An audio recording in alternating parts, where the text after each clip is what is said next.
مزگەوتی مەدینە ئەو شوێنەی لە شاری مەدینە کە هەردەم سەرنجی ئەو کەسانە ڕادەکێشێت و یەکەم شوێن سەردانی دەکەن مزگەوتی ئەو شارەیە کە بە مزگەوتی مەدینە یاخود مزگەوتی پێغەمبەر درودی خۆی لەسەر بێت ناسراوە.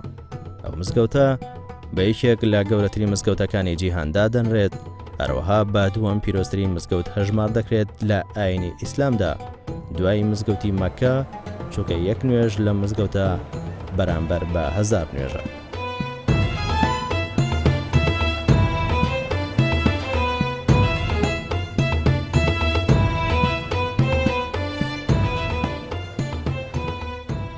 مزگەوتەکە بەوە ناسراوە کە پێغەمبەر درودی خۆی لەسەر بێت لە ساڵ یەکەمی کۆچی دوایی بیناکردنی مزگەوتی قوبا لە نزیک ماڵی خۆی پێی هەڵساوە.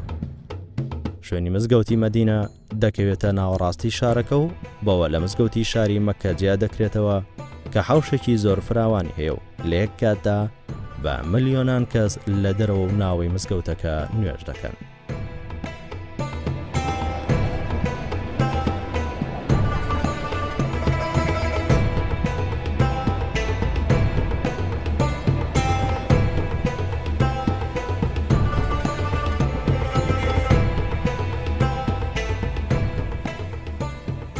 لەم شوێنەدا چەند شوێنەکەن کە بەلای مسلمانان پیرۆزن و تایبەتمەندی خۆیان هەیە. لەوانە گۆڕی پیرۆزی پێغەمبەر درودی خۆی لەسەر بێت و گۆڕی هەردوو خەلیفەی ئیسلام ئەبوبەکر و عومەر و قوبەی سەوز و گۆڕستانی بەقیع و چەند ناوێکی دیکە.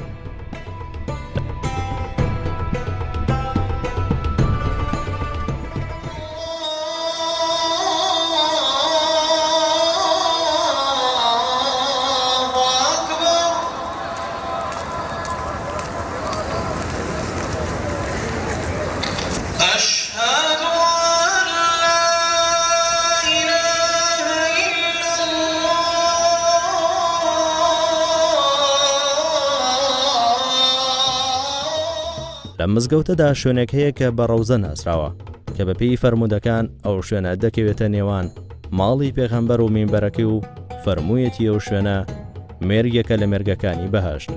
بۆیە کاتێک مسلمانان سەردانی ئەو مزگەوتە دەکەن حەز دەکەن کە بچنە ڕەوزە و 2 ڕکعات نوێژ بکەن.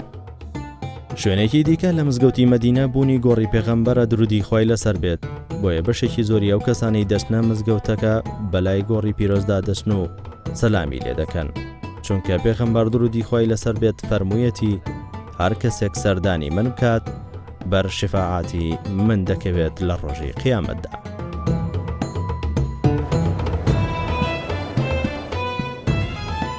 هیچ کاتێکی ساڵە مزگەوتە لە خەڵکی بەتاڵ نابێت. هەمیشە لە 4 وەرزی ساڵ خەڵکێکی زۆر بۆ سەردانکردنی ئەو مزگەوتە دەچنە شاری مەدینەی پیرۆز. مزگەوتی مەدینە بەوە ناسراوە کە مزگەوتێکی زۆر فراوانە و کەش و هەوایەکی خۆشی هەیە و هەر کەسێک سەردانی بکات حەز دەکات زۆرترین کاتەکان لەو مزگەوتە بەسەر بەرێت.